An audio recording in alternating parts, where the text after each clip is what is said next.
Hoy vamos a hablar del arrebatamiento de la iglesia, también llamado traslado o rapto. Es el evento por el cual la iglesia como cuerpo de Cristo será quitada de la tierra y llevada por el Señor al inicio de la tribulación de 7 años y trasladada para unirse con Jesús en el aire. La iglesia de Cristo no pasará por la tribulación ni estará sujeta al gobierno del anticristo.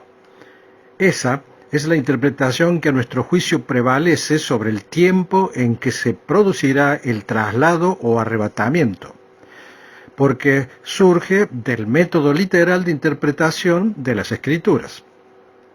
En ese acontecimiento los muertos en Cristo serán resucitados y quienes estén vivos serán transformados en cuerpo glorificado y llevados por el Señor para el inicio de una vida eterna junto a Dios. Cuando hablamos de la iglesia, nos estamos refiriendo a las almas que viven unidas a Cristo porque aceptaron su redención. En el Antiguo Testamento era un misterio hablar de iglesia. Por eso Pablo dice que por revelación le fue declarado el misterio. Y era un misterio porque no hay ninguna mención de la iglesia en el antiguo pacto. Pero la gracia de Dios llegó a la humanidad, porque su pueblo, los judíos, rechazaron al Mesías cuando vino por primera vez. Y Jesús formó su cuerpo en la tierra para que lo represente, es decir, la iglesia, la cual comenzó a existir después de la muerte, resurrección y ascensión del Señor, cuando llegó el descenso del Espíritu Santo en Pentecostés. Decíamos entonces que la iglesia es el cuerpo de Cristo y de la cual Él es la cabeza, la autoridad. Ese cuerpo, esa iglesia, será llevada por el Señor y no pasará por la tribulación. Pero esa gracia, esa promesa, es para la iglesia verdadera, no para una denominación determinada. Porque hay diferencia entre la iglesia verdadera y la iglesia profesante. La iglesia verdadera está compuesta por todos aquellos que en esta era han recibido a Cristo, no solo como Salvador, sino también como Señor. En cambio, la iglesia profesante es para los que hacen profesión de recibir a Cristo sin que realmente lo reciban. Dicen pertenecerle, pero viven según otros preceptos. Por eso, es importante dejar en claro que el traslado levantará no a todos los que hacen profesión de fe en Cristo, no a todos los que dicen ser de Cristo, sino solo a aquellos que hayan nacido de nuevo en el Espíritu y hayan recibido su vida. La parte incrédula de la iglesia visible, que no experimenta el cambio de vida y sigue viviendo en la vieja criatura, pasará por el período de la tribulación. Si la iglesia es el cuerpo del cual Cristo es la cabeza, debe existir entre el cristiano y el Señor unión y unidad. El creyente ya no está separado de Él, sino que ha sido hecho uno estrechamente con Él, y si se perfecciona, será libre de la ira venidera. Porque en esos 7 años de tribulación se derramará la ira y el juicio de Dios. Es la etapa final de su paciencia. Por eso, la iglesia tiene que ser trasladada antes de que ese período pueda comenzar. El libro de Apocalipsis nos enseña que la verdadera iglesia termina con el mensaje a la iglesia de Filadelfia, que es un tipo de la iglesia de los últimos tiempos, y que es quitada de la tierra, según la promesa de Apocalipsis 3:10, por cuanto has guardado la palabra de mi paciencia, yo también te guardaré de la hora de la prueba, que ha de venir sobre el mundo entero, para probar a los que moran sobre la tierra. En cambio, la falsa iglesia profesante, de la cual la verdadera será separada, es dejada atrás, rechazada por el Señor, vomitada de su boca, y pasará por el período de ira.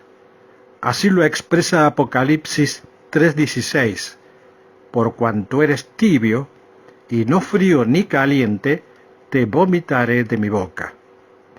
Ya no queda tiempo para la tibieza, ya no hay tiempo para pensar demasiado en una decisión.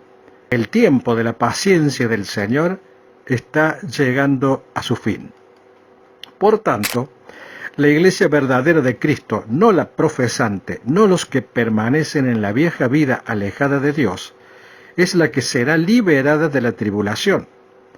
Es decir, que no se trata de participar de una congregación solamente, sino también de vivir una nueva vida en Cristo. El Señor es quien ve los corazones y decidirá en cada uno de nosotros a quien arrebata. El libro de Romanos 8:1 es claro y contundente, ratificando lo que acabo de expresar, porque dice: ahora pues, ninguna condenación hay para los que están en Cristo Jesús, los que no andan conforme a la carne, sino conforme al Espíritu. Muchas señales fueron dadas que precederían a la segunda venida, aunque no se indicó el día ni la hora en que el Señor vendrá. No obstante, podemos saber que la redención se acerca mediante el cumplimiento de esas señales. A la Iglesia se le dice que viva en la luz de la inminente venida del Señor, para lo cual el creyente debe ser como lámpara llena de aceite. El aceite es símbolo del Espíritu Santo, para que cuando llegue el arrebatamiento no lo sorprenda vacío y haciendo su vida natural. Jesucristo está preparando las moradas celestiales para la iglesia verdadera que Él vendrá a arrebatar. Según Juan 14:2, en la casa de mi Padre muchas moradas hay. Si así no fuera, yo os lo hubiera dicho. Voy pues a preparar lugar para vosotros. Y si me fuere, y os preparare lugar, vendré otra vez, y os tomaré a mí mismo, para que donde yo estoy, vosotros también estéis. Es demasiado lo que está en juego, ni más ni menos que toda la eternidad. Por eso la importancia de no tomar con ligereza nuestra vida espiritual. La Iglesia debe estar siempre preparada, con las cabezas levantadas, desechando lo que nos aleje de Él, esperando ser arrebatados por el Señor con una mente anhelante y alegre. Es decir, que primero viene el arrebatamiento, después 7 años de tribulación, al cabo de los cuales se producirá el regreso de Cristo, quien vendrá con la iglesia que ya había arrebatado, para instaurar el reino de Dios durante el milenio, que son 1000 años de reinado de Cristo, el que culminará con el juicio final y la creación de los cielos nuevos y de la tierra nueva. Jesucristo va a reformar la faz de toda la tierra, como nunca lo fue ni lo será, porque el justo Rey y Juez va a restaurar todas las cosas. Durante la tribulación, el mundo será gobernado por el anticristo, y si aún no ha llegado a eso, es por la obra del que impide. Y paso a aclarar este concepto. Dice 2 Tesalonicenses 2:7, porque ya está en acción el misterio de la iniquidad, solo que hay quien al presente lo detiene, hasta que él a su vez sea quitado de en medio. El misterio de la iniquidad es el sistema ilícito, alejado de Dios, que culminará con la persona del anticristo. Ese sistema está accionando desde hace años, pero este inicuo no ha podido manifestarse porque el que lo detenía no fue quitado de en medio. En otras palabras, alguien está impidiendo que el propósito de Satanás llegue a su culminación. El único que lleva a cabo tal ministerio de impedimento es el Espíritu Santo.